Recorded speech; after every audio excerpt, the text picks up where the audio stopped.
With each day's game become more and more expensive to maintain their quality, it's hard to find a free-to-play game that also offers a good experience. While there's actually a lot of F2P games out there, not all of them can give you the nicest feeling while playing it.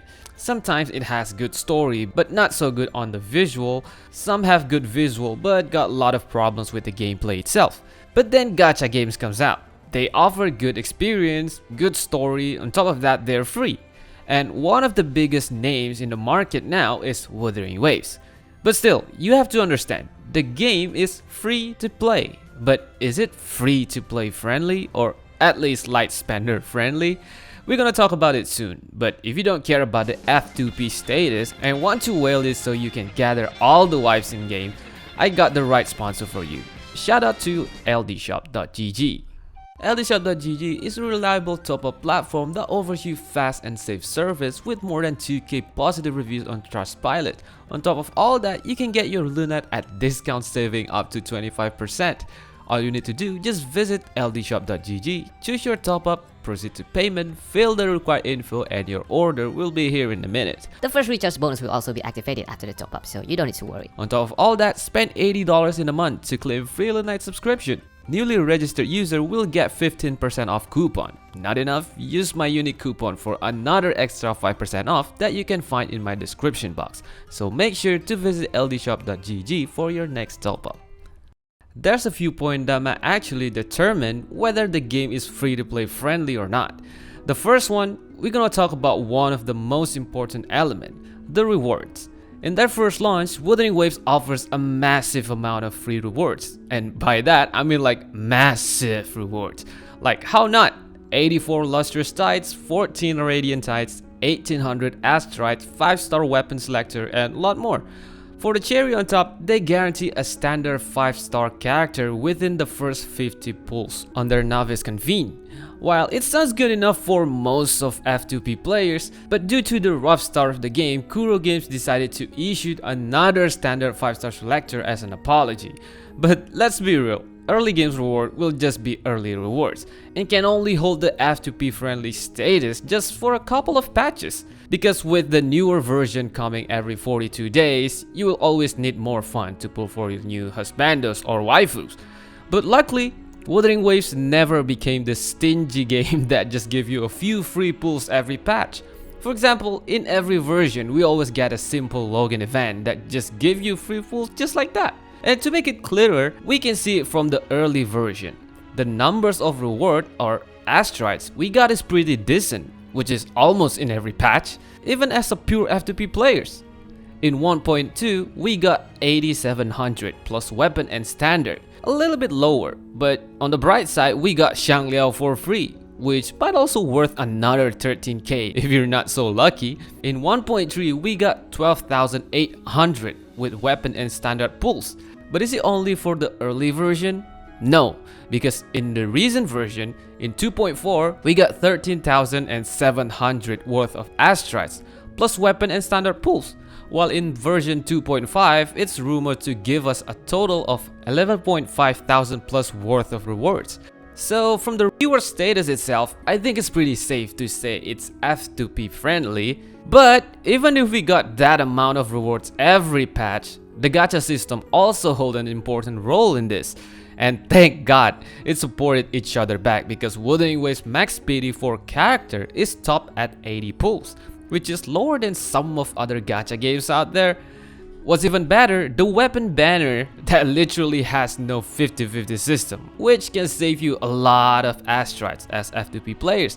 But before we dive even deeper, if you made it this far and if you've been enjoying my videos lately, or maybe you just stumbled across this one, please consider subscribing. It really helps me making more content like this, and smash that like button if you're vibing with it, and I hope you enjoy the rest of the video. That's only one thing. Another important thing, which will be our next point, is the character itself. We know Wuthering Waves always come with better and better character every patch, and as F2P players, it's kinda rough, and we might not want to see the game ended up with oversaturated power creep issues, like some other games out there. While it is still a hot area to touch, we might agree that power creep does not exist in game. Yet, hopefully, I don't know. Because why? I'd say the balancing in Wuthering Waves works pretty well. Let's not talk about the 5-star limited character first. Even Rover, the free character that everyone has since day one, is still viable up until this version. In the early days, Rover even was one of the strongest characters in game, especially the Havoc one, while Spectro and Arrow are decent support for some characters up until this day. Other example is Verena. While being the only standard 5-star healer support in game, she's still capable of surviving in this version where Shorekeeper is everyone's first pick. It might be due to the not enough support characters in game, but she still survive anyway. And what about Talcaro, you said? Well, while he's not the best for recent days, some people still use him. But due to his complex mechanism compared to other characters, especially the standard one, I think players prefer to rely more on Xiangliao as they basically work in almost similar way.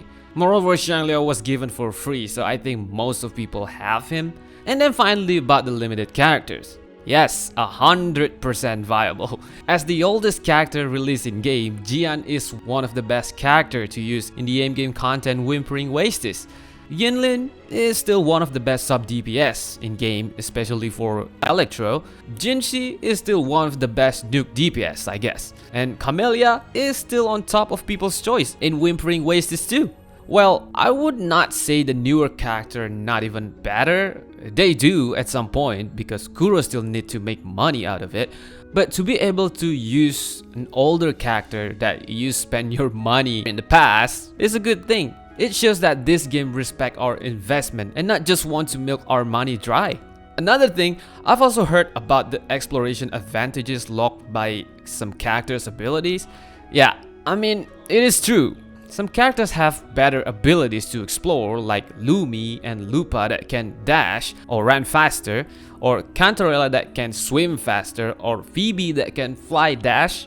But let's be honest, how many % of the time you will use that ability? Maybe if it's still version 1.1 in Huanglong and you got Lupa, it will definitely bring some drastic advantages for Lupa's owner. But now, I don't think so.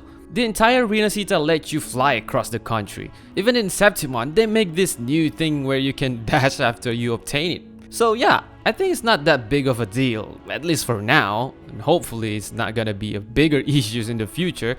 But I'll say it again, the newer character might perform better in terms of damage, or you can support older characters to perform better, or maybe swim, run, or even fly better, which push you to pull for them. But that is what your free asteroids for, right? You still can pull for the character that you think can make your account better for free. So for the character and power creep, I think it's pretty safe to say that we're in a good position, at least for now. The only power creep I felt is the animation power creep. And I might sound like a bootlicker, but I only say what I think about it, which some players might too. But then back to our topics for today's video. And to answer the question, is Wuthering Waves a free-to-play game? Absolutely.